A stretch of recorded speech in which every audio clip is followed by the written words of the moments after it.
ও বান্দা, তুমি আমার গোলাম হওয়া সত্ত্বেও আমি রবের সঙ্গে কেমনে নাফরমানি করো? কাইফা তাকফুরুনা বিল্লাহ কুনতুম আমওয়াতা, বান্দা তোমরা তো মৃত ছিলে, আমি রব তোমাদেরকে মৃত থেকে জীবন দিলাম, জীবিত করলাম।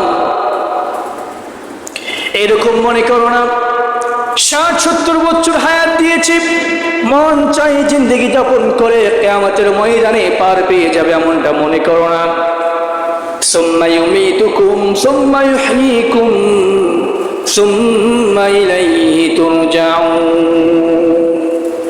তোমাদেরকে আমি যে 60-70 বছর হায়াত দিলাম, বান্দা শোনো, এই হায়াতটারে তুমি কোন কাজে ব্যয় করলাম তার পুঙ্খানু হিসাব নেওয়ার জন্য আমি রব তোমাদেরকে আবার মৃত্যু দিব।